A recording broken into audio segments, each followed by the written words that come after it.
கல்வியை முழுசா கல்வியில முன்னேறிய மாநிலமான தமிழ்நாடு அரசு வழங்கப்படல அப்படிங்கிறதுக்கான போராட்டம் தான் இந்த போராட்டம். இன்னைக்கு ஒரு 1000 பணியாளர்கள் இங்கே வந்திருக்கிறார்கள். 3000 பணியாளர்கள் சார்ந்த கோரிக்கை அல்ல.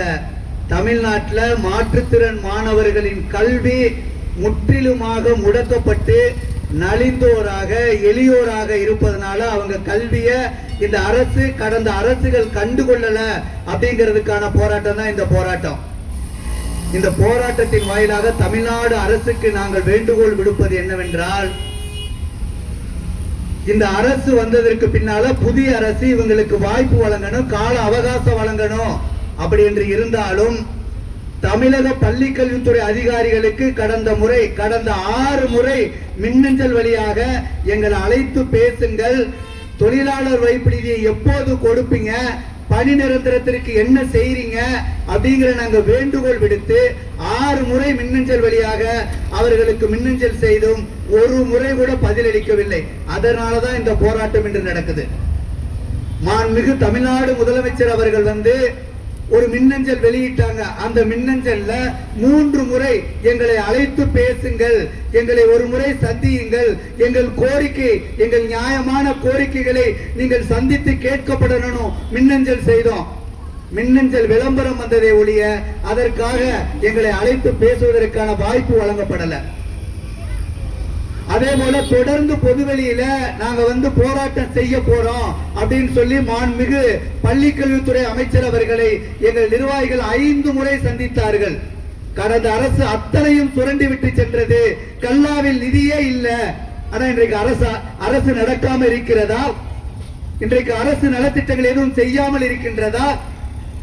இதுவெல்லாம் கருத்தில் கொண்டுதான் இந்த அடையாள உண்ணாவிரத போராட்டம் மாண்புமிகு தமிழ்நாடு முதலமைச்சர் அவர்களின் கவனத்தை ஈர்ப்பதற்காக இன்றைக்கு இந்த எழும்பூர்ல ராஜரத்ன ஸ்டேடியத்தில் இந்த போராட்டம் நடக்குது.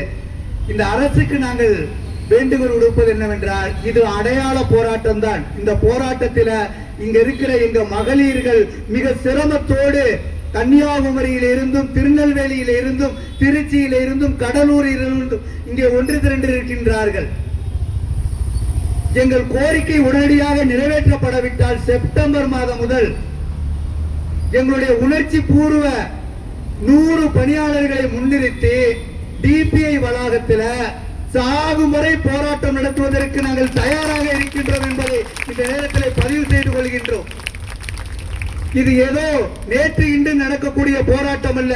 கடந்த 25 ஆண்டுகளாக நடத்தக்கூடிய போராட்டம். 25,000 ஊதியம் என்பது மிக குறைவான ஊதியம். இந்த 25,000 நீங்க குடும்பம் நடத்த முடியுமா என்பதை தமிழக அரசு சிந்தித்து பார்க்க வேண்டும். தொழிலாளர் வைப்பு நிதி எங்களுடைய ஊதியம், அது எங்களுக்கு வழங்கப்பட வேண்டிய அது ஒரு ஊதியம். இஎஸ்ஐ அப்படிங்கிறது எங்கள் நலத்தை நீங்கள் பாதுகாக்கப்பட வேண்டும். அப்படியான இந்த கோரிக்கைகளை நிறைவேற்றப்பட வேண்டும். அப்படி நிறைவேற்றப்படாவிட்டால் நிச்சயமாக நாங்கள் சாகும் வரை போராடுவதற்கு தயாராக இருக்கின்றோம் என்று சூளுரைத்து எங்களுடைய உரையை பதிவு செய்து கொள்கின்றோம். நன்றி, வணக்கம். அடுத்தபடி